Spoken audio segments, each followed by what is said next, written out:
Next हम लोग पढ़ते हैं एक बहुत ही शानदार कॉन्सेप्ट। कॉन्सेप्ट का नाम है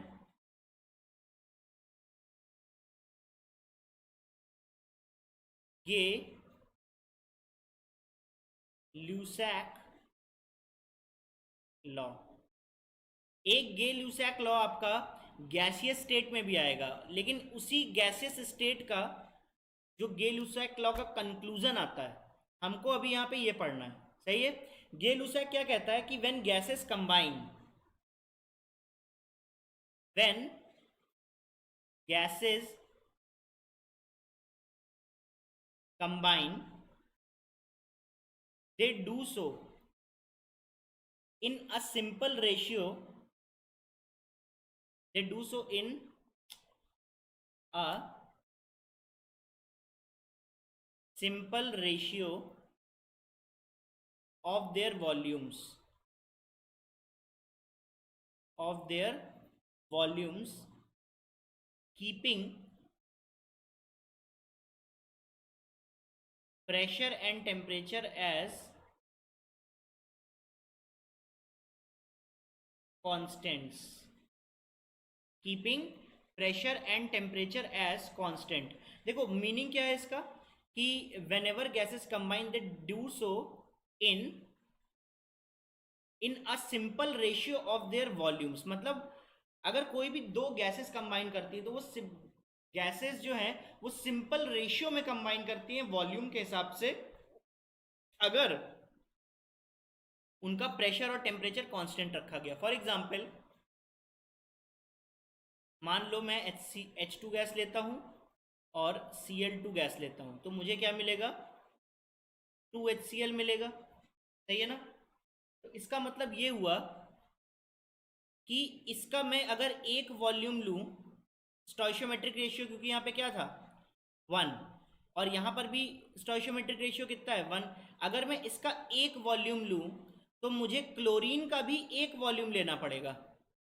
ठीक है।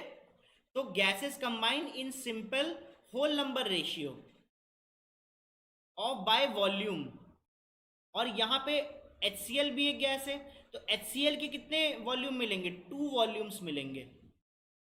HCl के कितने वॉल्यूम्स मिलेंगे? 2 वॉल्यूम्स मिलेंगे। तो जब हमें HCl के 2 वॉल्यूम्स मिल जाएंगे तो कंक्लूजन क्या है? अभी एक वॉल्यूम कितना होता है? एक वॉल्यूम कितना भी हो सकता है।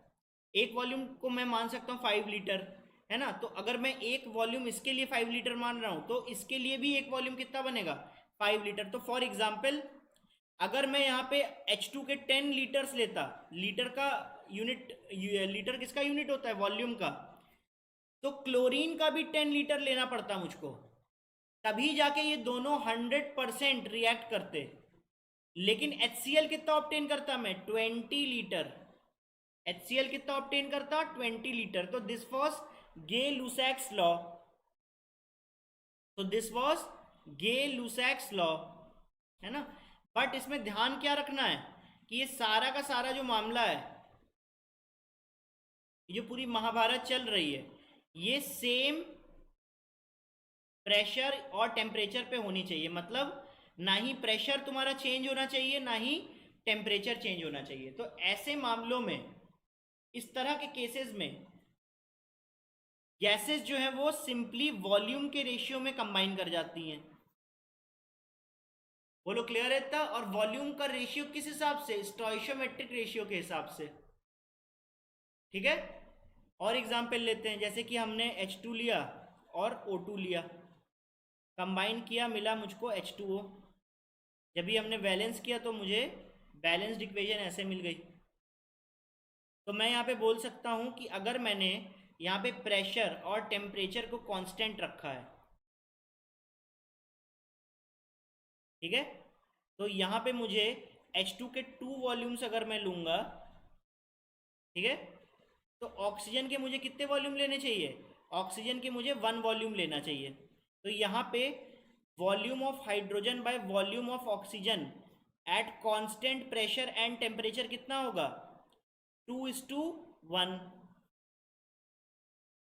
सही है ना? तो मुझे वाटर वेपर, वाटर वेपर भी तो गैस होती है। अगर मान लो मैंने वाटर को वाटर को मैंने लिक्विड के टर्म्स में ऑब्टेन नहीं किया, तो हाई टेम्परेचर की वजह से रिएक्शन में टेम्परेचर ज़्यादा होगा अगर, तो हाई टेम्परेचर की वजह से मुझे क्या होगा, ये वाटर वेपर के टर्म्स में मिलेगा। और जब वाटर वेपर के टर्म्स में मुझे ये मिलेगा, तो यहाँ पे इसके कितने वॉल्यूम्स होंगे, 2 वॉल्यूम्स। फॉर एग्जाम्पल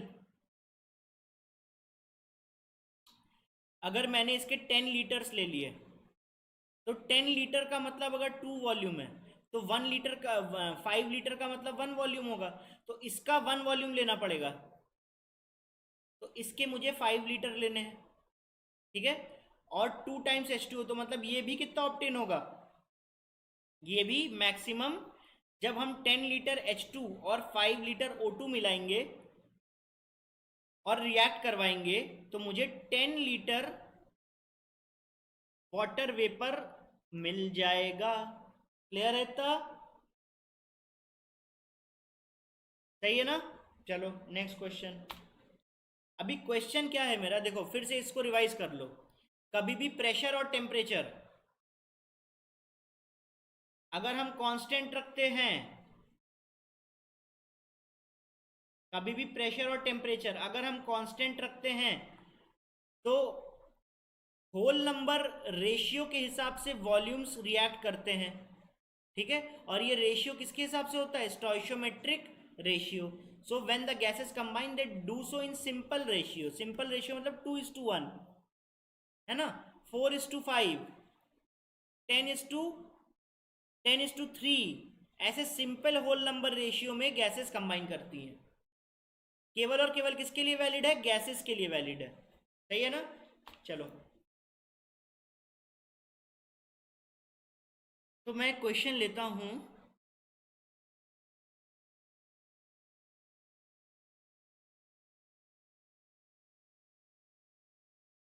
क्वेश्चन क्या है, क्वेश्चन है आपका,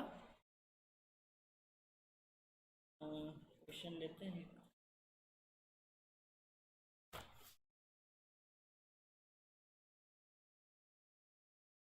अ, मान लो मेरे पास हाइड्रोजन है, ठीक है। मान लो मेरे पास हाइड्रोजन गैस है, और हाइड्रोजन गैस को मैंने रिएक्ट करवाया नाइट्रोजन गैस के साथ में, ठीक है। तो मुझे क्या मिलेगा, NH3 मिलेगा।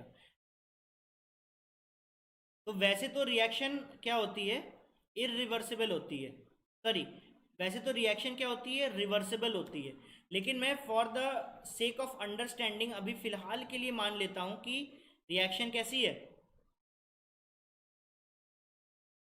इरिवर्सिबल है। तो मैं एक सिंगल एरो दे देता हूँ यहाँ पे, ठीक है। बट एक्चुअली क्या होता है, इरिवर्सिबल होता है, मतलब नाइट्रोजन और हाइड्रोजन मिलके NH3 दे सकते हैं, और NH3 डिसइंटीग्रेट होकर हाइड्रोजन और नाइट्रोजन प्रोड्यूस भी कर सकते हैं, कोई इसमें दो राहे नहीं है, ठीक है। तो अगर ये, तो मैं इसको बैलेंस करूं, तो बैलेंस सबसे पहले मैं यहाँ लगाता हूँ, ठीक है। देखो सभी बैलेंस है अभी, है ना। तो क्वेश्चन ये है कि if pressure and temperature are constant for the whole reaction, if pressure and temperature are constant for the whole reaction, then if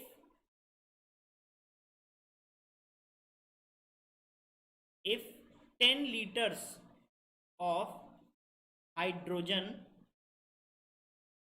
combines, then find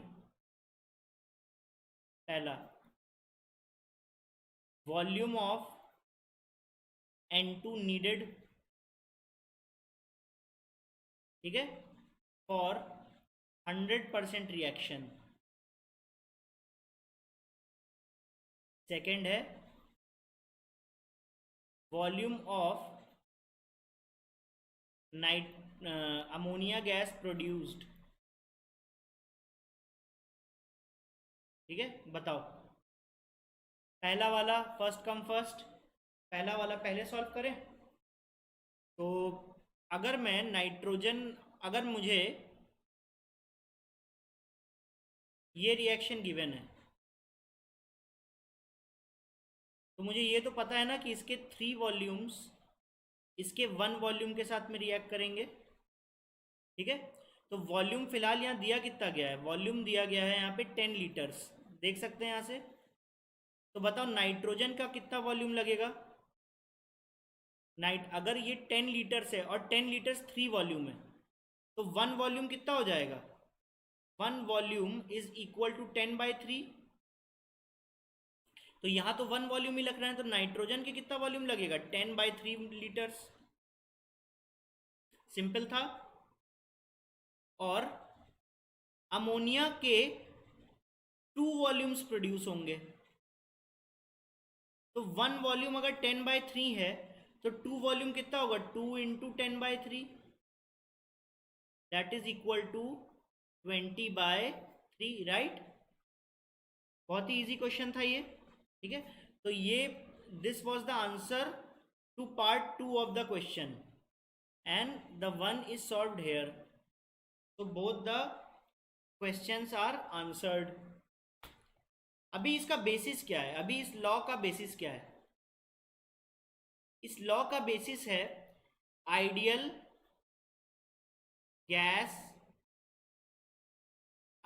gas law. ठीक है, किसका, गेल ideal gas law is the basis for Gay Lussac है, कैसे proof कैसे करें, देखो मैं प्रूफ करता हूं आपको। आइडियल गैस लॉ होती है P into V is equal to small n into R into T. ठीक है, अभी ये P जो है इसका मतलब होता है प्रेशर, ये P जो है इसका मतलब होता है प्रेशर, V का मतलब होता है volume of a gas, N का मतलब है मोल्स ऑफ गैस, R का मतलब है गैस कांस्टेंट। ये एक यूनिवर्सल कांस्टेंट है, मतलब चाहे कुछ भी हो इसकी वैल्यू कभी भी चेंज नहीं होती। और T का मतलब होता है टेम्परेचर,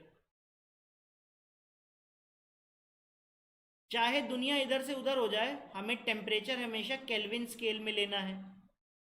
प्रेशर हम किसी भी स्केल में ले सकते हैं, लेकिन हम लोग प्रीफर करते हैं प्रेशर को या तो हम एटमॉस्फेयर में ले या तो हम लोग प्रेशर को पास्कल्स में ले।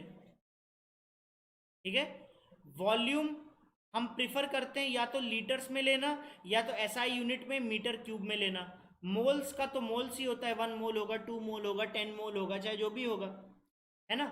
गैस लॉ, गैस कांस्टेंट, अभी देखो यूनिट्स कौन चेंज कर रहे हैं, यूनिट्स केवल ये दो चेंज कर रहे हैं, प्रेशर और वॉल्यूम, है ना। प्रेशर और वॉल्यूम केवल अपना यूनिट्स चेंज कर रहे हैं, बाकी मोल का तो मोल आर की यूनिट बनेगी जिस हिसाब से प्रेशर और वॉल्यूम होगा, जिस यूनिट में प्रेशर और वॉल्यूम होगा। और टेम्परेचर भी तुम्हारा केल्विन पर है, मतलब टेम्परेचर का भी वो नहीं हो रहा है, चेंज नहीं हो रहा है यूनिट। तो गैस लॉ की वैल्यू जो होती है आर इज इक्वल टू 0.082, जो कि रफली 1/12 के बराबर होता है ना। और कब यूज करते हैं, जब प्रेशर हमारा एटमॉस्फेयर में गिवन हो और वॉल्यूम हमारा लीटर में गिवन हो। समझ में आता है ये चीज। जबकि आर की वैल्यू हम लोग 8.31 ले सकते हैं। 8.31 कब लेंगे, 8.31 तब लेंगे जब प्रेशर हमारा पास्कल में गिवन हो, वॉल्यूम हमारा मीटर क्यूब में गिवन हो। इसका मतलब 8.31 एसआई यूनिट है। क्लियर है इतना। अभी देखो इसका मतलब क्या हुआ, ये जो आपने यहाँ पर गैस लॉ लिखा है इसका मीनिंग ये है कि अगर मेरे पास मान लो एक कंटेनर है और कंटेनर के अंदर मैंने कोई गैस रखी हुई है, ठीक है, तो गैस होगी,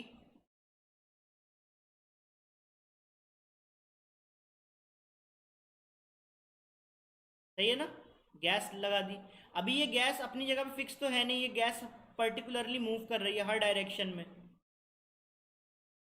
तो जब ये गैस बार बार इस वॉल से टकरा रही होगी तो कुछ ना कुछ गैस जो है वो प्रेशर जनरेट कर रही होगी। अभी गैस ने कितना वॉल्यूम ले रखा है? गैस ने पूरी होल कंटेनर,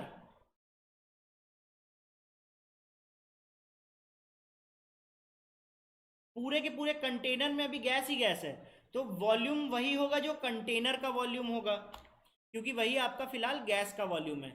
टेम्परेचर, भाई ये किसी ना किसी टेम्परेचर पे तो रखा होगा ना, और बाकी बचता है एन। एन क्या है कि इसके अंदर कितने मोल्स ऑफ गैस हैं, सही है ना। मैं नेक्स्ट पेज पे आता हूं। अभी नेक्स्ट पेज पे मैं डायरेक्ट लिखता हूं P V is equal to N into R into T. आपको तो पता ही है P V is equal to N R T एक यूनिवर्सल गैस लॉ है। मीनिंग आपको पता है कि एवरीथिंग का क्या मीनिंग है, पी का, वी का, एन का, आर का या टी का। अगर मैं इसमें, क्योंकि गे लुसैक्स लॉ में प्रेशर और टेम्परेचर को क्या किया गया था, कांस्टेंट किया गया था। मैं तो गे लुसैक्स लॉ को ही प्रूव कर रहा हूं अभी। तो प्रेशर और लॉ टेम्परेचर को अगर मैं कांस्टेंट कर दूं, ठीक है, फिलहाल प्रेशर और टेम्परेचर को मैंने कर दिया कांस्टेंट, तो देखो बचेगा क्या, सारे कांस्टेंट से एक तरफ कर दे, वॉल्यूम इज इक्वल टू, इस तरह से लिख सकते हैं। अभी आर तो एक कांस्टेंट है ही है, टेम्परेचर में जानबूझ के चेंज नहीं कर रहा हूं तो मतलब वो भी कांस्टेंट है through out the process. Pressure भी मैं जानबूझ के चेंज नहीं कर रहा हूं तो वो भी कांस्टेंट है थ्रू आउट द प्रोसेस। तो बेसिकली प्रेशर और टेम्परेचर क्या है, कांस्टेंट है पूरे सिस्टम में। तो देखो क्या पड़ता है, V प्रोपोर्शनल टू N पड़ता है, क्योंकि आर टी बाई पी एक कांस्टेंट बन चुका है, एक नया कांस्टेंट बन चुका है, ठीक है।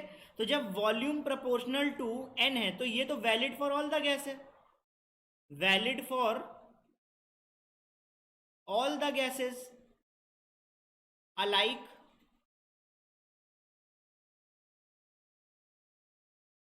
एक समान सब गैसेस के लिए V proportional to N valid है जब प्रेशर और टेम्परेचर दोनों क्या हो, कांस्टेंट हो। क्या ये बात आपको समझ में आई बच्चों?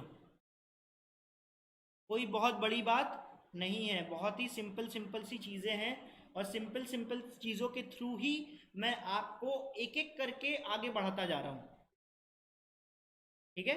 तो जब V प्रोपोर्शनल टू N होगा, और ये सब गैसेस के लिए सेम है, तो मान लो मेरे पास हाइड्रोजन गैस है, ऑक्सीजन गैस है, क्लोरीन गैस है, नियॉन गैस है, ठीक है।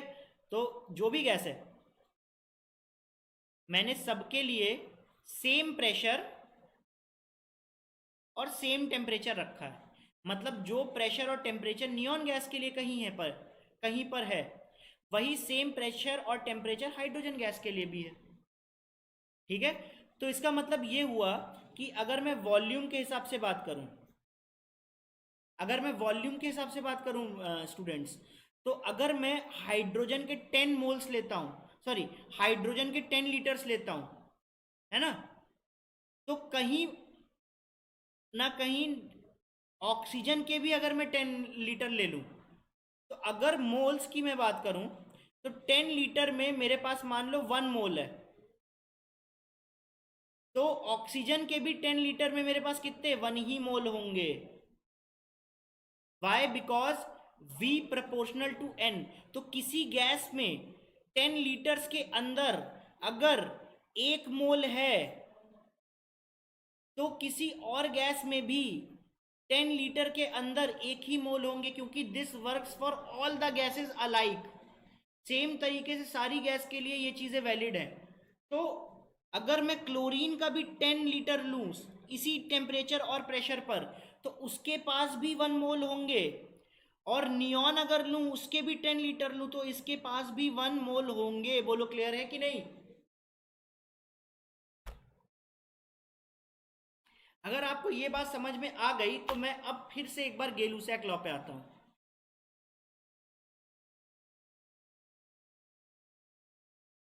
गे-ल्यूसैक लॉ क्या कहता है कि when gases combine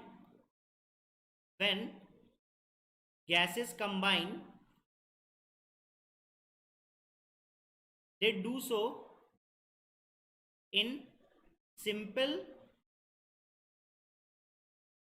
ratio of volume. ठीक है, जैसे कि H2 है और O2 है, मुझे क्या देता है 2H2O। तो गे-लुसैक्स के हिसाब से इसका 2 वॉल्यूम और इसका 1 वॉल्यूम ले ले, सही है ना। तो इसका 2 वॉल्यूम और इसका अगर हम 1 वॉल्यूम ले ले तो मुझे इसके भी क्या मिलेंगे 2 वॉल्यूम्स मिलेंगे। लेकिन मुझे क्या रखना है, प्रेशर और टेम्परेचर कांस्टेंट रखना है। मतलब जो प्रेशर और टेम्परेचर H2O के लिए बनाया मेंटेन किया, वही O2 के लिए भी करना है और वही H2 के लिए भी करना है। अभी सोचो, जब प्रेशर और टेम्परेचर मैंने कांस्टेंट कर दिया, तो प्रेशर टेम्परेचर जब कांस्टेंट होता है तो V प्रोपोर्शनल टू N होता है। तो 2 वॉल्यूम्स में अगर इसके 2 मोल्स हैं तो 1 वॉल्यूम में ऑक्सीजन के कितने मोल्स होंगे। देखो 2 वॉल्यूम में हाइड्रोजन के अगर 2 मोल्स हैं तो ऑक्सीजन के भी 2 वॉल्यूम में 2 मोल्स होंगे, तो ऑक्सीजन के 1 वॉल्यूम में कितने होंगे 1 मोल होगा, है ना। क्योंकि वॉल्यूम जो है वो प्रोपोर्शनल टू मोल्स है। तो 2 वॉल्यूम का मतलब क्या हुआ, अगर मान लो 2 वॉल्यूम का मतलब 2 मोल्स हुआ तो 1 वॉल्यूम का मतलब 1 मोल होगा। और यहां पे भी 2 वॉल्यूम है तो 2 वॉल्यूम का मतलब, क्योंकि ये भी गैस है वाटर वेपर, तो यहां पर भी इसके 2 मोल्स मिल जाएंगे। क्लियर है इतना। तो वही तो मैं बात कह रहा था, पहले हम लोग वॉल्यूम के रिस्पेक्ट में नहीं बता रहे थे, मोल के रिस्पेक्ट में बता रहे हैं। अब हम पहले वॉल्यूम के रिस्पेक्ट में बता रहे हैं, उसके बाद मोल के रिस्पेक्ट में बता रहे हैं। तो जब हम वॉल्यूम के रिस्पेक्ट में यही रिलेशन को डिफाइन करेंगे तो ये क्या बन जाता है, गे-लुसैक लॉ। ठीक है, अगर 2 वॉल्यूम का मतलब 10 मोल्स होता है, अगर 2 वॉल्यूम तो कितना भी हो सकता है ना, क्योंकि वॉल्यूम तो डिफाइंड है नहीं। अगर 2 वॉल्यूम का मतलब 10 मोल्स होता है तो 1 वॉल्यूम का मतलब कितना होगा 5 मोल्स होगा। ठीक है, और वाटर वेपर के 2 वॉल्यूम का मतलब क्या होगा, ये भी आपका फिर से 10 मोल्स हो जाएगा, क्योंकि 2 वॉल्यूम का मतलब हमने 10 मोल्स ले रखा था, और वॉल्यूम क्योंकि नंबर ऑफ मोल्स के प्रोपोर्शनल है। तो अगर यहाँ पे 10 प्रोपोर्शनल टू 2 आया तो किसी भी गैस का 10 प्रोपोर्शनल टू 2 आएगा, है ना। तो 2 मोल पर 10 लीटर, तो 1 प्रोपोर्शनल टू 5 भी तो आएगा ना। तो 1 मोल पर 5 लीटर, इतना सिंपल सी बात थी, है ना। चलो ठीक है, इसके ऊपर so let me remind you, हमने लास्ट क्लास में देखा था मिस्टर गे लुसैक्स लॉ।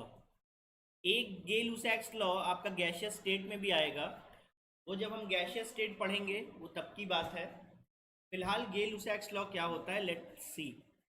अगर आपके पास कोई भी रिएक्शन है, अगर आपके पास कोई भी रिएक्शन है बैलेंस कंडीशन में, तो मुझे यहाँ से क्वांटिटी पता चलती है ना, कि कितना रिएक्टेंट रिएक्ट करके कितना प्रोडक्ट बनाएगा। तो गे-लुसैक लॉ ने बोला कि इसी क्वांटिटी को आप वॉल्यूम के टर्म्स में बताओ। इसका मतलब ये हुआ कि अगर यहाँ पे स्टोइशियोमेट्री 2 है तो यहाँ पे मुझे बोलना चाहिए कि हाइड्रोजन के 2 वॉल्यूम। अच्छा, ये केवल गैसेस के लिए वैलिड है, ठीक है। हाइड्रोजन के 2 units of volume will react with oxygen के 1 यूनिट्स ऑफ वॉल्यूम, ठीक है, to give 2 volumes of H2O vapour. H2O vapour मतलब वाटर वेपर, है ना। नहीं तो H2O तो लिक्विड में मिलता है, तो यहाँ पे हर चीज कैसी होनी चाहिए, गैसियस फेज में। इवन जो प्रोडक्ट है वो भी हर चीज गैसियस फेज में होना चाहिए। तो हम बोल सकते हैं कि 2 volumes of the reactant H2 will react with 1 volume of oxygen to give 2 volumes of the product water vapor, ठीक है। अभी ये जो फंडा है, ये फंडा बेस्ड है PV is equal to NRT पर। यहाँ पे जो सबसे मस्ट कंडीशन है वो ये है कि चाहे रिएक्टेंट हो या प्रोडक्ट हो, वो सिमिलर कंडीशंस वो सिमिलर कंडीशंस ऑफ प्रेशर और टेम्परेचर पर होना चाहिए। मतलब जो प्रेशर और टेम्परेचर आपका हाइड्रोजन और ऑक्सीजन के लिए बनेगा, वही प्रेशर और टेम्परेचर आपको H2O के लिए भी मेंटेन करके रखना है। इसका मतलब ये हुआ कि प्रेशर और टेम्परेचर आपके कांस्टेंट हो गए, क्योंकि ये सबके लिए सेम है।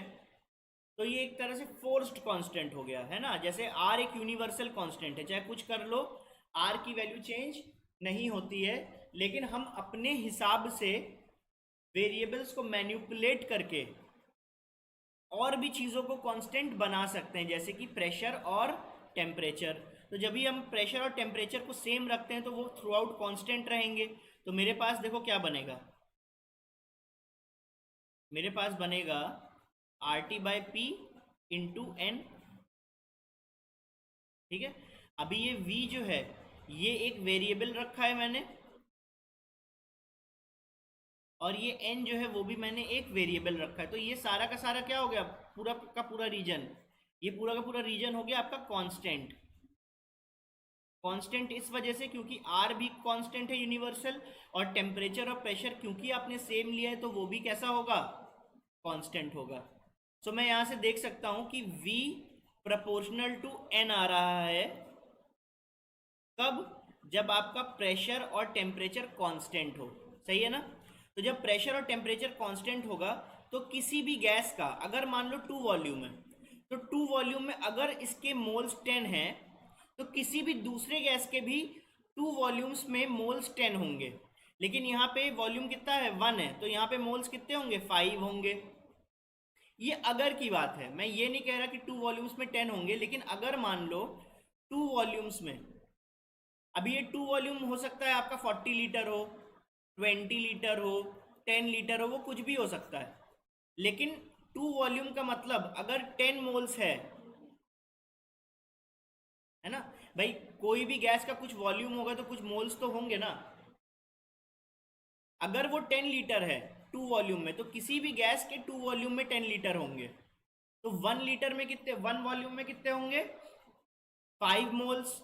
और अगेन ये वाटर वेपर है, ये भी गैस है, तो इसके भी 2 वॉल्यूम्स में कितने होंगे, 10 मोल्स, है ना। तो बेसिकली 10:5, ये तो रिएक्टेंट की बात हो गई, इस टू 10 क्या बैठता है, 2:1, ये रिएक्टेंट इस टू 2, राइट। तो ये उसी रेशियो में है जिस रेशियो में आपको स्टोइशियोमेट्री मिल सकती है इस पर्टिकुलर रिएक्शन के लिए। तो ये था आपका गे लुसैक्स लॉ। ये क्या था आपका, गे लुसैक्स लॉ, है ना। एक और चीज हमने देखी थी, हमने ये देखा था, चलो एक क्वेश्चन करते हैं इसके ऊपर, एक क्वेश्चन करते हैं। If H2NCl2 reacts to give HCl, if H2NCl2 reacts to give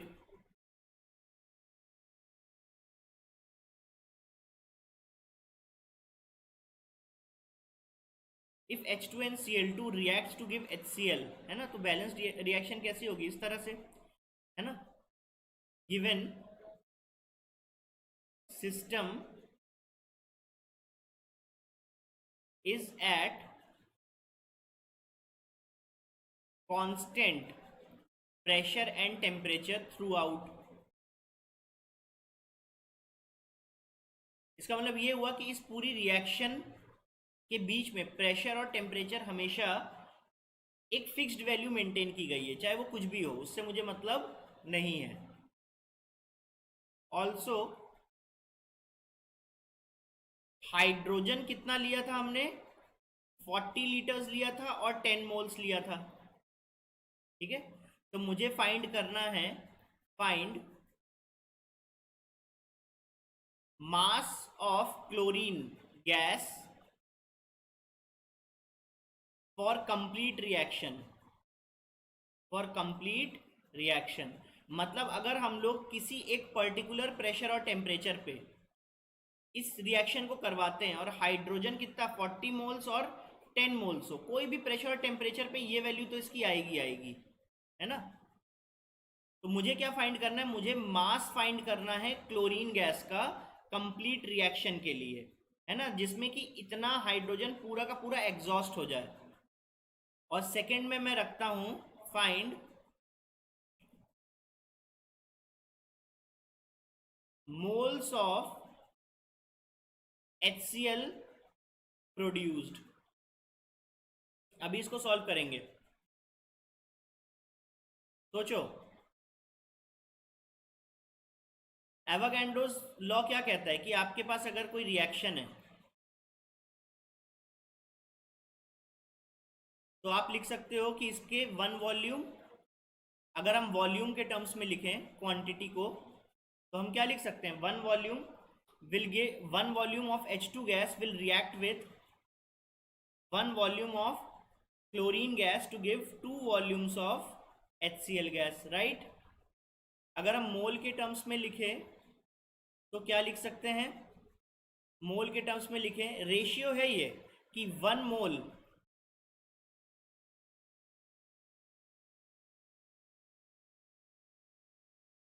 one second,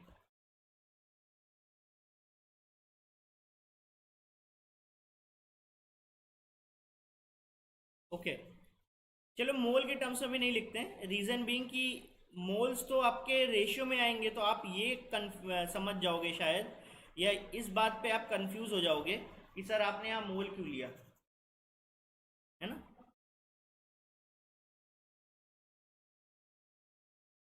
तो हाइड्रोजन का वन वॉल्यूम, ठीक है, तो हाइड्रोजन का वन वॉल्यूम में 40 लीटर्स मान लेता हूँ।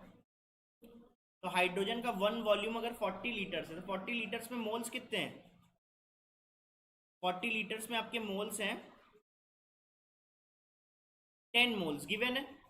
40 litres of hydrogen accounts to 10 moles of hydrogen gas, ठीक है। तो सोचो,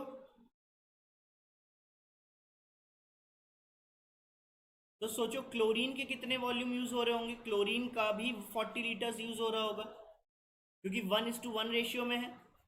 तो क्लोरीन के भी कितने मोल्स यूज हो रहे होंगे, 10 मोल्स यूज हो रहे होंगे, ठीक है। और HCl गैस कितना प्रोड्यूस हो रहा होगा, 2 वॉल्यूम्स, मतलब अगर हाइड्रोजन 1 वॉल्यूम है तो HCl गैस कितना है, 2 वॉल्यूम। अभी तो 2 वॉल्यूम को मैं क्या लिखूं, 2 वॉल्यूम मतलब 40 का ट्वाइस, तो 40 का ट्वाइस कितना हुआ, 80 लीटर। और मोल्स के हिसाब से 10 मोल्स का 20 मोल्स। अभी मुझे क्या चाहिए, मैं यहां से निकाल लूंगा, ए में मुझे चाहिए find the mass of Cl2। अभी मास ऑफ Cl2 का मीनिंग मोल से मुझे मास में कन्वर्ट करना है, तो अगर इसका मुझे मास चाहिए तो मैं क्या करूंगा, मोल्स को पिक कर लूंगा। और इसका मास कितना है क्लोरीन गैस का, मॉलिक्यूलर मास 71 35.5 इंटू 2। तो मास क्या होता है, मास होता है number of moles into molecular मास, ठीक है, number of moles into molecular मास। तो नंबर ऑफ मोल्स इसके हैं 10 मोल्स, मॉलिक्यूलर मास है 71, तो 710 grams of chlorine would be needed, 710 grams of chlorine would be needed so that it reacts completely with 40 liters of hydrogen which amounts to 10 moles of hydrogen as well। Simple सी बात है, कोई दिक्कत नहीं है ना।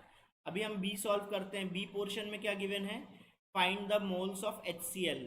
HCl के moles पता करने कितना प्रोड्यूस हुआ, तो HCl के मोल्स कितने हो गए, 20 मोल्स, तो answer is 20 moles.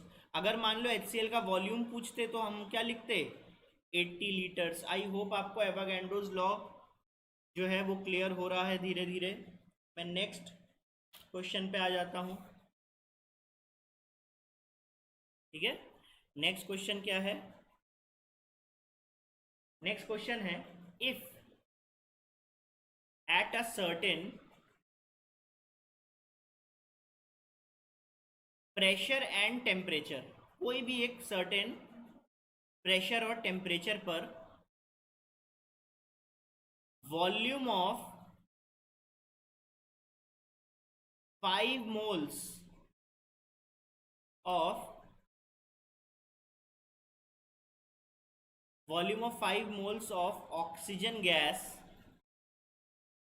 is 50 liters. ठीक है, देन पार्ट ए क्या है, find mass of 100 liters of hydrogen gas at P, T, मतलब सेम प्रेशर और टेम्परेचर पे मुझे 100 लीटर हाइड्रोजन का मास निकालना है। बहुत ही सिंपल क्वेश्चन, थोड़ा सा भी हम दिमाग का इस्तेमाल करेंगे सही दिशा में तो ये आ जाएगा।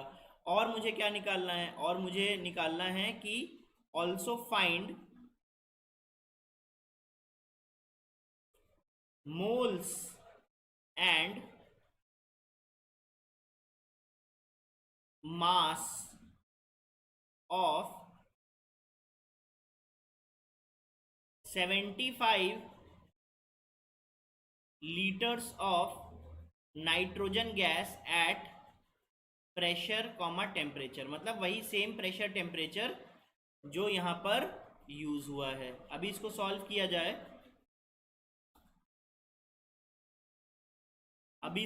किया जाए, तो मैं इसको अभी सॉल्व करने वाला हूं।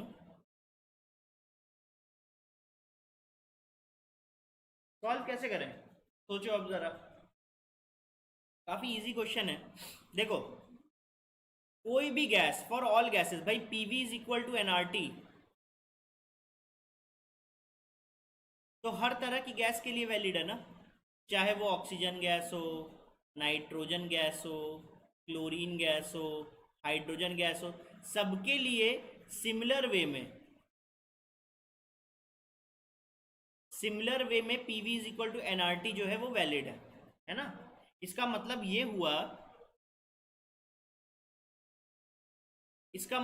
हुआ कि अगर किसी गैस का किसी एक पर्टिकुलर प्रेशर और टेम्परेचर पर, मतलब मैंने P और T को फिक्स कर दिया, तो अगर मान लो ऑक्सीजन के 50 लीटर्स में 5 मोल्स होंगे, तो पार्ट ए सॉल्व करते हैं। तो हाइड्रोजन के भी 50 लीटर्स में 5 मोल्स होंगे, ठीक है, क्योंकि जब फॉर्मूला सबके लिए सेम है और कोई भी चीज चेंज नहीं हो रही, तो भाई इसके लिए भी सेम रिजल्ट आएगा, सही है ना। तो अभी मुझे फाइंड क्या करना है, 100 लीटर ऑफ हाइड्रोजन में कितना मास है। तो मैं क्या करूंगा, अगर 50 में 5 मोल्स आते हैं हाइड्रोजन के, तो ऑब्वियसली 100 लीटर में कितने आएंगे, बताओ जरा, 10 मोल्स आएंगे। और आपको तो पता है मोल्स को मास में कैसे कन्वर्ट करते हैं, मोल्स को मास में number of moles into molecular mass से मल्टीप्लाई किया जाता है। तो मेरा आंसर क्या आ जाता है भाई, यहाँ पर नंबर ऑफ मोल्स तो मेरे पास हो गए 10, और मॉलिक्यूलर मास हाइड्रोजन का कितना होता है, 2 इंटू 2, तो that is equal to 20 grams, ठीक है। तो total mass is 20 grams in 100 litres of hydrogen. बहुत ही आसान। Next, find the moles and mass of 75 litre of N2। अभी मुझे फिर से ये बात समझ में आनी चाहिए कि नाइट्रोजन का भी अगर 50 लीटर होगा एट द प्रेशर और temperature, at the pressure and temperature that is taken here, मतलब सेम प्रेशर और टेम्परेचर हम लोग मेंटेन कर रहे हैं हाइड्रोजन के लिए भी और नाइट्रोजन के लिए भी। तो सेम प्रेशर और टेम्परेचर अगर हम मेंटेन करेंगे तो 50 लीटर्स का मोल 50 लीटर्स ऑफ गैस में मोल्स कितने हो जाएंगे? 5 मोल्स। ठीक है, तो सोचो 75 लीटर्स में कितने मोल्स हो जाएंगे? अरे यार, 75 लीटर्स में कितने मोल्स हो जाएंगे? 75 लीटर्स में आपके हो जाएंगे 7.5 मोल्स। सिंपल सा यूनिटरी मेथड लगा दिया मैंने। कैसे? अगर 50 लीटर में 5 मोल्स है तो 75 लीटर में आप x मोल मान लो, तो x should be equal to 5 into cross multiply, ठीक है, 5 इंटू 75 होल डिवाइडेड बाय 50। सही है, तो ये हो गया 1, ये हो गया 10, तो 75 डिवाइडेड बाय 10 कितना आएगा? 7.5। 7.5, तो मेरा आंसर यहाँ पे कितना हो गया? 7.5 मोल्स। अभी लेकिन क्वेश्चन खत्म नहीं हुआ, आपको मोल्स के साथ साथ नाइट्रोजन का मास भी बताना है। तो नाइट्रोजन का मास कितना हो जाएगा? मास का मतलब क्या होता है? n into molecular mass, that is equal to, अभी मोल्स तो आपने निकाल लिए नाइट्रोजन के 7.5, तो मॉलिक्यूलर मास कितना हो जाएगा? 28 होता है नाइट्रोजन का मॉलिक्यूलर मास। ठीक है, तो मेरा आंसर हो जाएगा 28 इंटू 75, वो कुछ भी होता हो वो देख लेना। ठीक है, ऐसे अगर मैं आपको बताना चाहूँ तो कितना हो जाएगा? 75, 750, 750, 22, 50, 22, 50, 21, 96,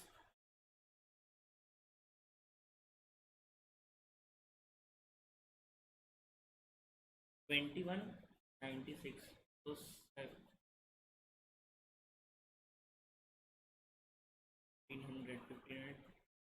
2250, तो 2250 में 96 नहीं 94, तो 219.4 इज द आंसर।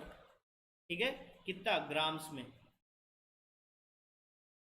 ठीक है, तो अगर नाइट्रोजन के 50 लीटर्स में 5 मोल्स होते हैं तो 75 लीटर्स में 7.5 मोल्स होंगे, और टोटल ग्राम्स में वेट कितना होगा नाइट्रोजन का? 219.4 ग्राम्स, राइट। आप इस चीज को लिख लो अच्छे से। मैं चेंज करूं? क्वेश्चंस करते हैं अब हम लोग।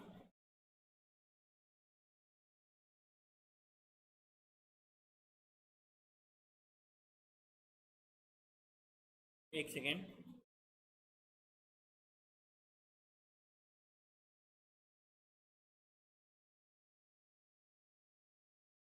क्वेश्चन करते हैं हम लोग PV is equal to NRT के ऊपर। ठीक है, तो मैं PV is equal to NRT के बारे में लिख देता हूं पहले। PV is equal to NRT क्या है? इसको बोलते हैं universal ideal gas law. Universal इसलिए क्योंकि चाहे हाइड्रोजन हो या ऑक्सीजन, सबके लिए एक बराबर काम करता है ना। इसमें कोई भी लोचा नहीं है, इसमें कोई भी पार्शियलिटी नहीं है। चाहे हाइड्रोजन हो, ऑक्सीजन हो, कार्बन डाइऑक्साइड हो या नाइट्रोजन हो, सारी गैसेस के लिए एक बराबर काम करेगा, है ना, कोई भी डिस्क्रिमिनेशन नहीं। तो मैं आपको मीनिंग भी बताया था मैंने कल। प्रेशर का, पी का मतलब होता है प्रेशर, और प्रेशर की हम लोग बेसिकली 2 यूनिट्स यहाँ पे यूज करते हैं। कौन कौन सी? वैसे तो कुछ भी यूज कर सकते हो, लेकिन उसमें आर की वैल्यू चेंज हो जाती है। तो मैं अभी आपको गैसियस स्टेट तो नहीं पढ़ा रहा, तो मैं आपको एकदम इजी इजी क्वेश्चन करवाता हूँ इसके, है ना। प्रेशर जो है वो एटमॉस्फेयर में या तो बताया जा सकता है, या तो आपका मीटर, सॉरी, पास्कल में बताया जा सकता है। ठीक है, ये दोनों इसकी एसआई यूनिट्स हैं। सॉरी, ये एसआई यूनिट है और ये इसकी एसआई यूनिट नहीं है। वैसे ही वॉल्यूम आपको या तो लीटर में बताओ या तो मीटर क्यूब में बताओ। सिमिलरली एन तो क्या है? मोल्स है। आर एक यूनिवर्सल कांस्टेंट है। क्या है? Universal constant. इसकी मैं अभी वैल्यूज आपको बताता हूँ। और टेम्परेचर कितना होता है? टेम्परेचर होता है हमेशा केल्विन स्केल में। केल्विन स्केल के बगल, केल्विन स्केल के अलावा और कोई भी स्केल नहीं हो सकता, तो मैं केल्विन स्केल यहाँ लिख दूँ, चलेगा। टेम्परेचर किस में लेना है हमें? केल्विन स्केल में, ठीक है। अभी आर की बात करें, आर की मैं अभी आपको दो वैल्यू सिखाता हूँ। एक वैल्यू है आपकी 0.082, ठीक है, और एक वैल्यू है आपकी, और ये रफली किसके बराबर होता है? 1/12 के बराबर होता है, ठीक है। और दूसरी वैल्यू है आपकी 8.31, और ये रफली किसके बराबर होता है? 25/3 के बराबर होता है। तो कभी आपको अगर ऐसा कोई न्यूमेरिकल मिले जहाँ पे आप 25/3 करने पर न्यूमेरिकल कंटिजेंसी आपकी बहुत आसान हो रही है, तो आप ये वैल्यू भी यूज़ कर सकते हो, है ना। अभी आर की हम 0.082 वैल्यू कब यूज़ करते हैं? जब हमारे पास प्रेशर जो है वो एटमॉस्फेयर में गिवन होता है और वॉल्यूम जो है वो लीटर में गिवन होता है। इन दोनों की ज़रूरत है ना मुझे इसको सॉल्व करने के लिए। सिमिलरली हम 8.31 कब यूज़ करते हैं?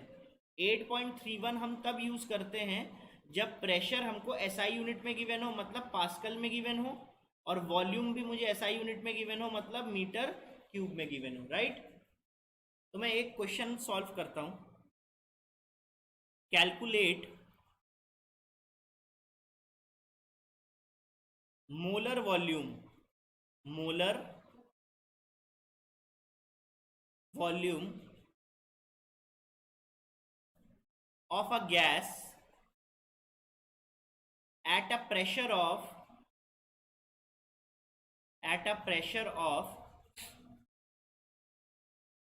P is equal to 25/3 atmosphere, ठीक है, एंड टेम्परेचर ऑफ 300 केल्विन, सही है ना। अगर आपको डिग्री सेल्सियस में गिवन है तो आप केल्विन में चेंज कर लोगे, ये क्वेश्चन है। तो चलो आंसर निकालते हैं इसका। आंसर क्या होगा? कुछ नहीं करना है मुझे, क्या निकाल करना है? P V is equal to N R T को यूज़ करना है। गिवन क्या क्या है? गिवन है मेरे पास प्रेशर कितना? 25/3 एटमॉस्फेयर, है ना, और टेम्परेचर कितना गिवन है? 300 केल्विन, सही है। क्या मुझे नंबर ऑफ मोल्स गिवन है? देखो मुझे क्या निकालना है? Molar volume. मोलर वॉल्यूम का मतलब होता है, मोलर वॉल्यूम का मतलब होता है वॉल्यूम ऑक्यूपाइड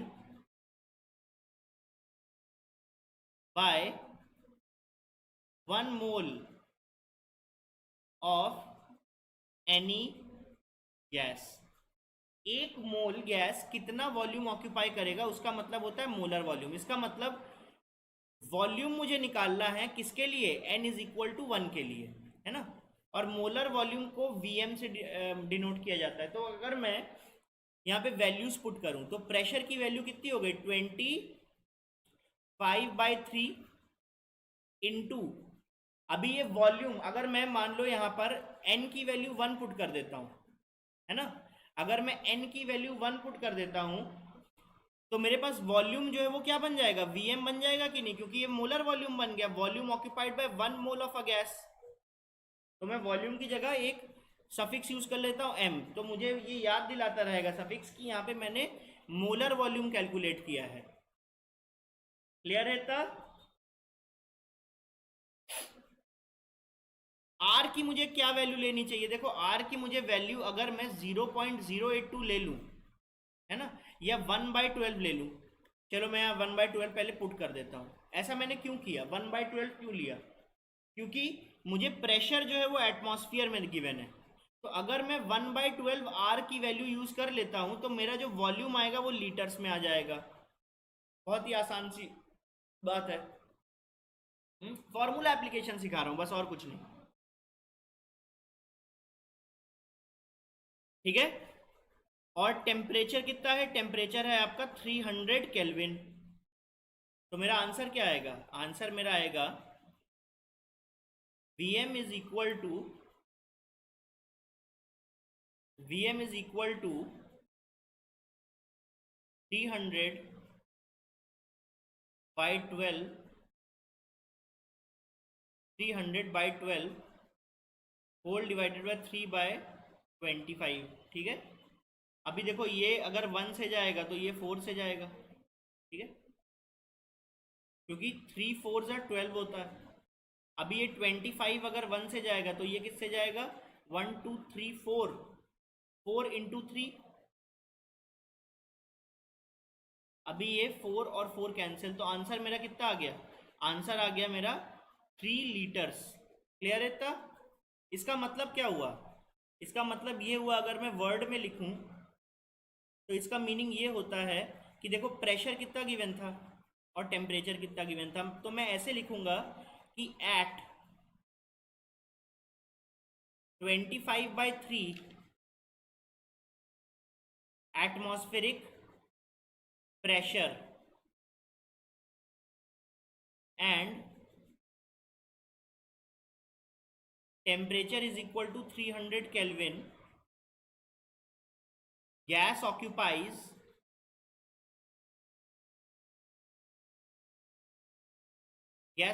की वजह, और भी अगर मैं बेहतर तरीके से लिख पाऊँ इसको तो मैं क्या लिखूंगा,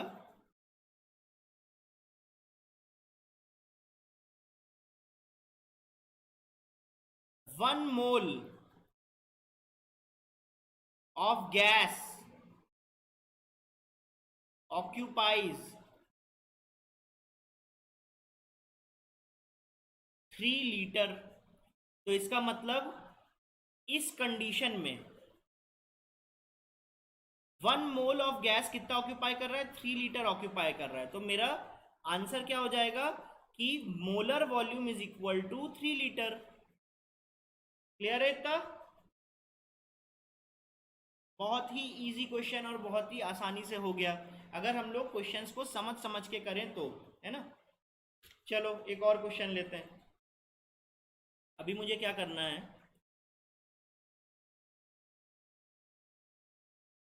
फाइंड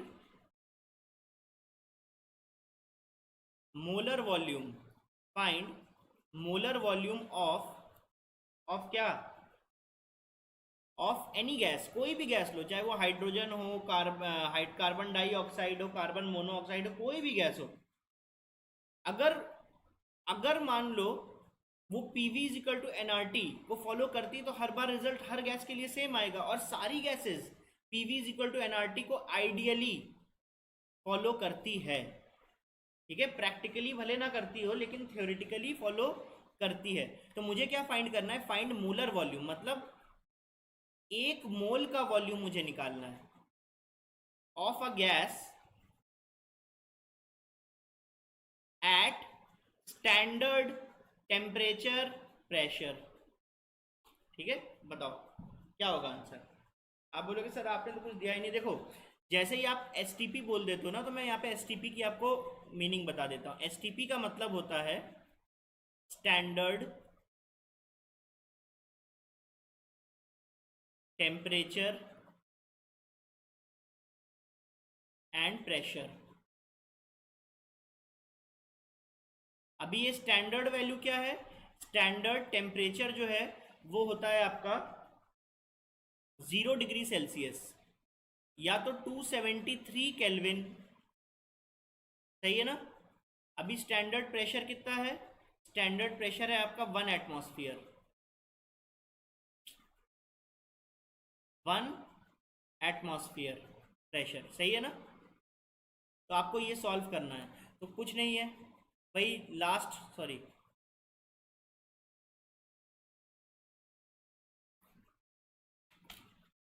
ओहो एक सेकेंड,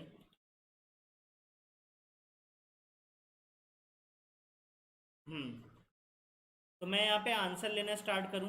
सेम वही फंडा, हमें क्या निकालना है, कोई भी गैस का क्वेश्चन होगा तो मुझे PV is equal to NRT ही लगाना है, और कोई मेरे पास चारा नहीं है, ठीक है।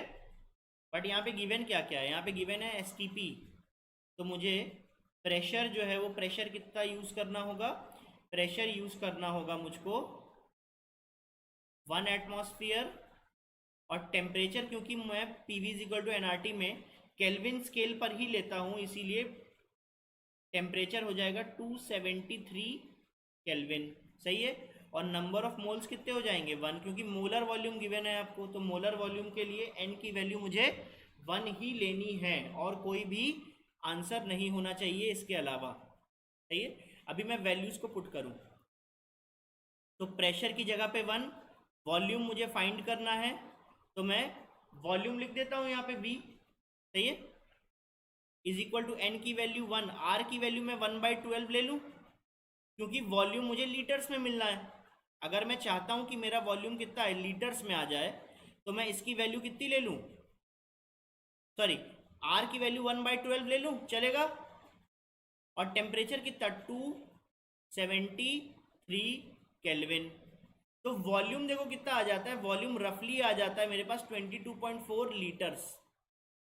वॉल्यूम कितना आ जाता है 22.4 लीटर्स, है ना। लेकिन कब, एट एसटीपी, एट एसटीपी। ये बहुत ही इंपॉर्टेंट कंक्लूजन है, बहुत ही इंपॉर्टेंट कंक्लूजन, इसको हम याद रखेंगे। ठीक है। अगर मैं प्रीवियस स्लाइड पर आऊं तो देखो, अगर मैं प्रेशर और टेम्परेचर डिफरेंट लेता हूं तो भाई मोलर वॉल्यूम भी मेरा डिफरेंट आ जाएगा, है ना। लेकिन एसटीपी का तो हम याद रख सकते हैं ना। एसटीपी के लिए हम क्या बोलेंगे, एसटीपी के लिए हम लोग बोलेंगे, एसटीपी के लिए हम लोग बोलेंगे 1 mole of any gas at STP has 22.4 liters of volume। ठीक है। at STP 1 mole of any gas occupies 22.4 liters of volume। तो इसको क्या बोलते हैं, इस पर्टिकुलर कंक्लूजन को बोलते हैं एवागैंड्रोस हाइपोथेसिस।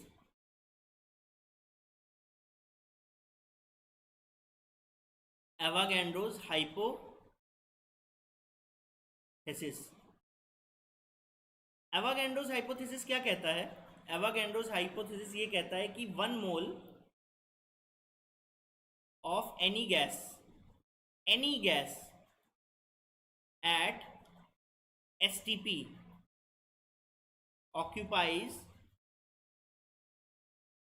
22.4 लीटर्स। ठीक है।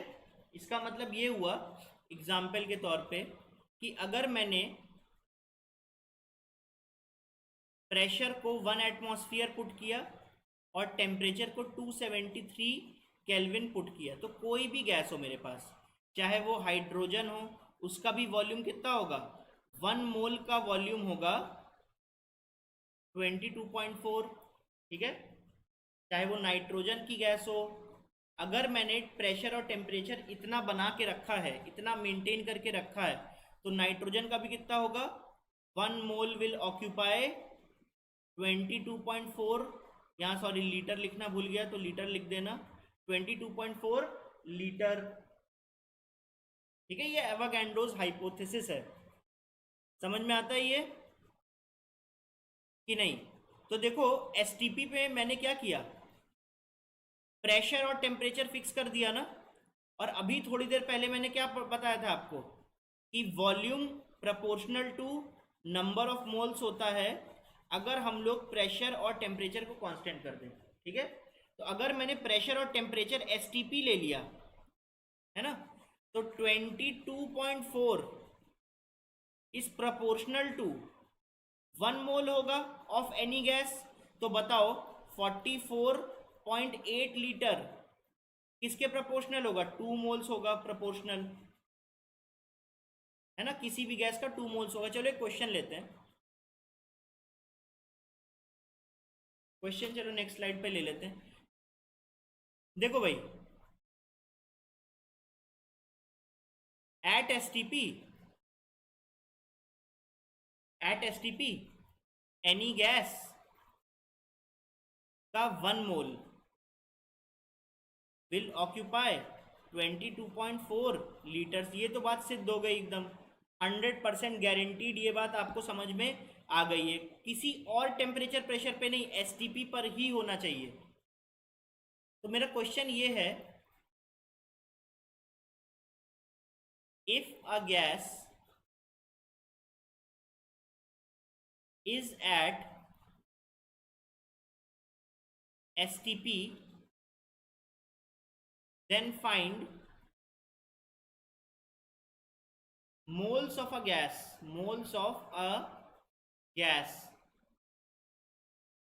if it occupies 112 ml, कितना 112 ml at standard temperature and pressure। बताओ कैसे करेंगे इसको, बोलो इस क्वेश्चन को हम कैसे सॉल्व करें। हमारी अभी सैटरडे संडे स्टोइशोमेट्री की मैराथन क्लास होने वाली, जिसमें मैं 3 घंटा लगातार आपको केवल क्वेश्चंस करवाऊंगा, एक क्विज की तरह। बहुत ही बढ़िया तरीके से हम स्टोइशोमेट्री को इस तरह से कर लेंगे कि हमारा कोई भी क्वेश्चन ही ना मिस हो, 100% आंसर देकर आए हम, ठीक है। तो चलो फिलहाल इस क्वेश्चन को करें। चलो मैं कोई पेन चेंज कर लेता हूँ, अच्छा लगता है ना। अभी मैं क्या करूँ, ग्रीन ले लूँ? ग्रीन कैसा चलता है, लाइट चलता है ना। चलो आंसर हूँ, बताओ कैसे करें। देखो एसटीपी है, तो भाई कोई भी गैस होगा जिसका 1 मोल कितना वॉल्यूम ऑक्यूपाई करेगा, 22.4 लीटर, सही है ना। तो 22.4 लीटर को हम ml में चेंज कर सकते हैं ना। तो 1 मोल गैस 22.4 लीटर अगर ऑक्यूपाई कर रहा है तो ml में कितना करेगा, 22.4 इंटू 1000 ml, सही है ना। तो सोचो कोई एक गैस है, अगर वो 112 ml ऑक्यूपाई कर रही है, अगर वो 112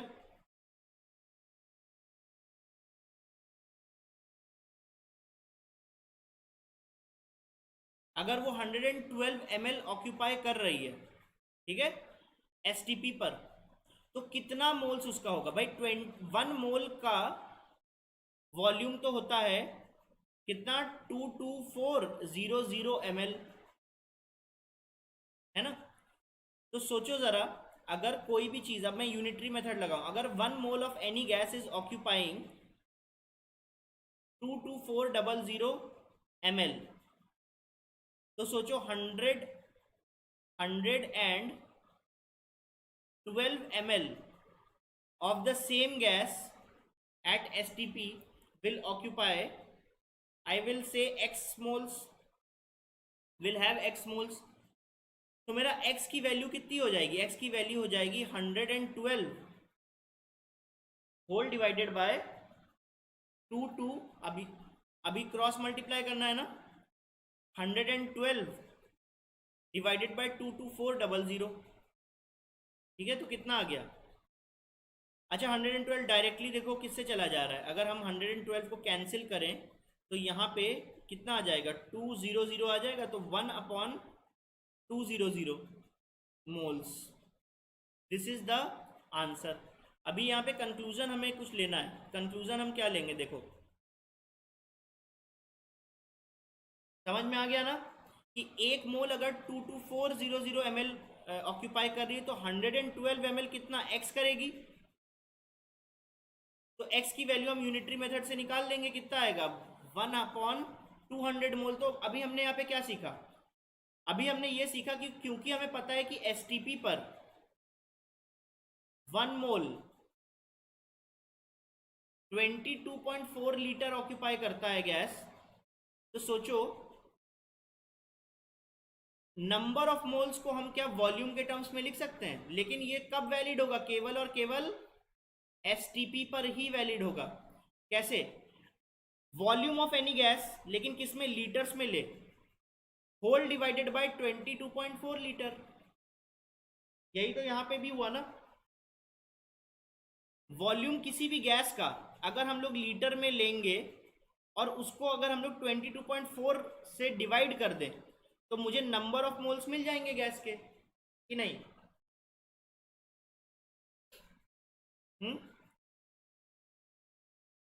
चलो ये आपका मेरे ख्याल से डन है। अभी मैं इसको मान के चलूं कि आपको ये आइडेंटिटी आ गई, तो अभी से आपको ये भी चीज दिमाग में बैठा लेनी है ना, कि V proportional to N at any constant pressure and temperature, therefore at STP, अभी मैंने कैलकुलेट किया, at STP 1 mole of any gas will occupy 22.4 liter or 22400 ml, ठीक है? और इसी हिसाब से number of moles of any gas क्या हो जाएगा, अगर एक मोल 22.4 लीटर्स ऑक्यूपाई कर रही है तो एक ऐसी गैस जो V वॉल्यूम ऑक्यूपाई करती है, तो उसको अगर हम 22.4 से डिवाइड कर देंगे तो मुझे नंबर ऑफ मोल्स मिल जाएंगे कि नहीं?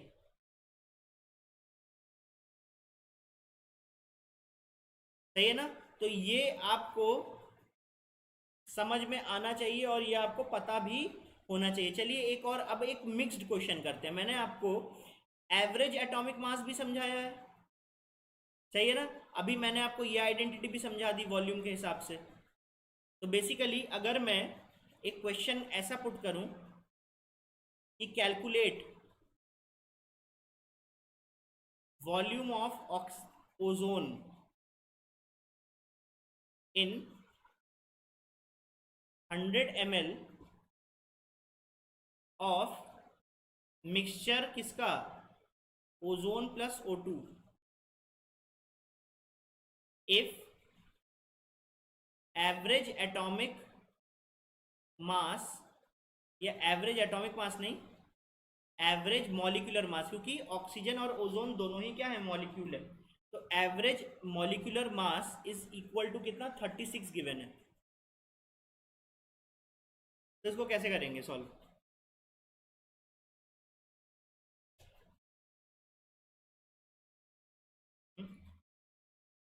अरे सॉरी सॉरी सॉरी, ये क्वेश्चन हम पहले भी कर चुके हैं ना, तो मैं अभी इसको नहीं लेता हूँ, ठीक है? अभी मैं इसको नहीं लेता हूँ।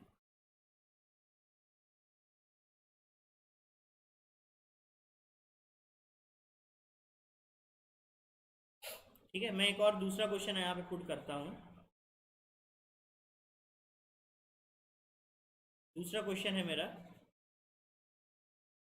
कि if a mixture of O3 and O2 is there at STP, O3 and O2 is there at STP, okay? If total volume, if total volume of mixture is 67.2 liters, ठीक है? If total volume of the mixture is 67.2 liters and of which oxygen gas has 1 mole of the gas, ठीक है? Find volume of O3, बताओ कैसे करेंगे? अगर मेरे पास एक मिक्सचर है ओजोन का और ऑक्सीजन का, लेकिन किस पे, एसटीपी पे, मेरे पास ओजोन और ऑक्सीजन का मिक्सचर है, किस पे, एसटीपी पे ये मिक्सचर है, ठीक है? तो टोटल वॉल्यूम मिक्सचर का हो गया 67.2। तो पहली इक्वेशन मेरी क्या बनेगी कि 67.2 total volume is equal to volume occupied by ozone plus volume occupied by O2, है ना। और आपको क्या दिया गया है कि O2 के कितने मोल्स हैं, ऑक्सीजन के 1 मोल है, और कंडीशन है STP, और आपको फाइंड करना है वॉल्यूम ऑफ ओजोन। तो मैं कंडीशन ऑफ STP से ये बता सकता हूं ना कि 1 मोल O2 will occupy 22.4 लीटर, क्योंकि सिस्टम किस पे है, STP पर है ना। तो यहाँ पे अगर मैं देखूं तो ऑक्सीजन के कितने मोल्स हैं, ऑक्सीजन के यहाँ पे 1 मोल ही तो है। तो ऑक्सीजन के लिए अगर मैं लिखूं तो 1 मोल की वॉल्यूम जो हो जाएगी वो 22.4 लीटर हो जाएगी, है ना। तो मैं यहाँ पुट कर सकता हूँ ना कि 67.2 is equal to volume of ozone plus volume of oxygen जिसके 1 मोल है। तो यहाँ पे वॉल्यूम ऑफ ऑक्सीजन कितना हो गया, 22.4 लीटर। तो फाइनली मेरे पास क्या कंक्लूजन आ जाता है, फाइनली मेरे पास ये कंक्लूजन आ जाता है कि volume of ozone is equal to 67.2 minus 22.4 litre, that is equal to 44.8 litres, right. So this is my answer, ठीक है। और कंक्लूजन्स पे आते हैं, और कंक्लूजन्स पे आते हैं। जो पहला हमारा कंक्लूजन था वो ये था कि number of moles of any gas, ठीक है, नंबर ऑफ मोल्स ऑफ, ये किसके लिए वैलिड है, गैस के लिए वैलिड है, is equal to volume in litres, ठीक है, whole divided by 22.4। Why, because at STP 1 mole occupies 22.4 litres, ठीक है। सेकेंड मेरा कंक्लूजन था, इसके ऊपर मैंने क्वेश्चन भी करे अभी एक दो। सेकेंड मेरा कंक्लूजन है नंबर ऑफ मोल्स n, ये गैस के लिए भी वैलिड है, लिक्विड के लिए भी वैलिड है, और सॉलिड के लिए भी वैलिड है। क्या, जो सबसे क्रूड मेथड है, mass divided by molecular mass, ठीक है। फॉर एग्जाम्पल बताओ 48 ग्राम मैग्नीशियम में कितने मोल्स होंगे। तो number of moles of magnesium in 48 grams would be 48 divided by 24, क्योंकि एक मोल मैग्नीशियम में 24 ग्राम्स होने चाहिए, तो आंसर इज 2 मोल्स। क्लियर है इतना। इसके ऊपर भी हम क्वेश्चन कर चुके हैं, इसके ऊपर भी किया, इसके ऊपर भी किया। अभी थर्ड एक और आइडेंटिटी है। थर्ड आइडेंटिटी क्या है, फिर से नंबर ऑफ मोल्स निकालना है, नंबर ऑफ मोल्स, ठीक है। ये भी आपका गैस के लिए भी वैलिड है, लिक्विड के लिए भी वैलिड है, और सॉलिड के लिए भी वैलिड है, लेकिन पहला वाला केवल और केवल गैस के लिए वैलिड है ना। ये किसके ऊपर डिपेंड करता है, नंबर ऑफ पार्टिकल्स के ऊपर डिपेंड करता है। मुझे ये पता है ना कि 1 मोल का मतलब होता है Na पार्टिकल्स, चाहे वो कोई कुछ भी हो सकता है। अभी ऑक्सीजन हो सकता है, नियॉन हो सकता है, नाइट्रो, कुछ भी हो सकता है, लेकिन 1 mole of anything will contain any number of particles, और एनी नंबर ऑफ पार्टिकल्स की वैल्यू क्या होती है, 6.022 इंटू 10 की पावर 23 पार्टिकल्स। तो अगर एक मोल में Na पार्टिकल्स होते हैं या 6.022 इंटू 10 की पावर 23 पार्टिकल्स होते हैं, तो सोचो अगर मुझे नंबर ऑफ पार्टिकल्स दिए गए, अगर मुझे नंबर ऑफ पार्टिकल्स दिए जाते हैं, तो मैं क्या उसको एवोगैड्रोस नंबर से डिवाइड कर दूं तो मुझे नंबर ऑफ मोल्स मिल जाएंगे, एकदम मिल जाएंगे, है ना। अगर एक क्वेश्चन करना चाहें तो झटाझट क्वेश्चन भी कर लेते हैं, चलो।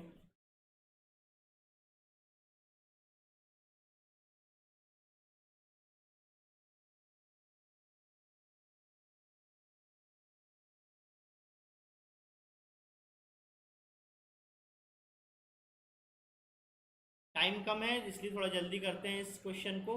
और आज शाम की क्लास में बहुत सारे न्यूमेरिकल्स लगाएंगे हम इन 3 कंक्लूजन्स के ऊपर, राइट। इसके ऊपर एक क्वेश्चन कर लेते हैं।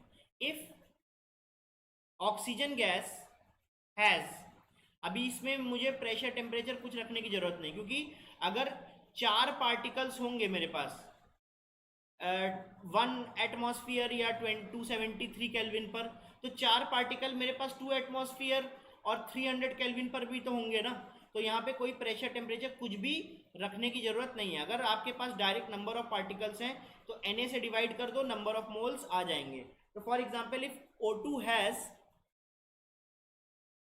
हैज 311 इंटू 10 की पावर 22 पार्टिकल्स, मतलब O2 के बहुत सारे पार्टिकल्स हैं।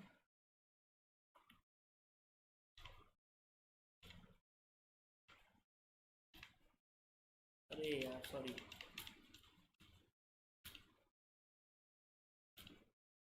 मतलब O2 के आपके पास बहुत सारे पार्टिकल्स हैं, है ना। कितने पार्टिकल्स हैं? इतने पार्टिकल्स हैं। O2 एक मॉलिक्यूल है तो इस मॉलिक्यूल के इतने पार्टिकल्स हैं। तो बताओ जरा नंबर ऑफ मोल्स कितने होंगे। तो मुझे कुछ नहीं करना है, number of moles of oxygen के लिए इसको पुट कर दूंगा, इस फॉर्मूले को। नंबर ऑफ पार्टिकल्स बच्चों कितने हैं? नंबर ऑफ पार्टिकल्स हैं 3.011 इंटू 10 की पावर 22 पार्टिकल्स हैं ऑक्सीजन मॉलिक्यूल के। तो मुझे मोल्स के लिए क्या करना चाहिए? Na से डिवाइड करना चाहिए। तो Na की वैल्यू क्या होती है? 6.023 इंटू 10 की पावर 23। तो मेरा आंसर क्या आ जाएगा? आंसर मेरा आ जाएगा कि ये तो आ जाता है 0.5, ये तो आ जाता है 0.5 और 10 की पावर 22 माइनस 23 कितना है? इंटू 10 की पावर -1, तो that is equal to 0.05 moles of oxygen is there. 0.05 moles of oxygen is there in these many particles of oxygen gas। ठीक है। अभी मुझसे कोई बोले कि बताओ, डायरेक्टली ये पूछ लेता कि ऑक्सीजन के इतने पार्टिकल्स का मास क्या होगा, तो मैं क्या कर सकता हूं? डायरेक्टली नंबर ऑफ मोल्स निकाल सकता हूं कि नहीं निकाल सकता हूं? और नंबर ऑफ मोल्स निकालने के बाद इस फॉर्मूले से मैं मोल्स का मास निकाल सकता हूं। कैसे? Number of moles into molecular mass. ठीक है। तो अगर मैं इतने पार्टिकल्स का वेट निकालना चाहूं तो मैं एक एक पार्टिकल को मल्टीप्लाई करके नहीं चलूंगा, मैं पहले क्या निकाल लूंगा? नंबर ऑफ मोल्स निकाल लूंगा। और मोल्स के बाद मुझे ये निकालना, नंबर मास निकालना बहुत इजी है। Number of moles into molecular mass, इस तरह से हम मास भी निकाल सकते हैं। बोलो ये बात क्लियर है कि नहीं? चलो आज की क्लास हम यहाँ पे एंड करते हैं।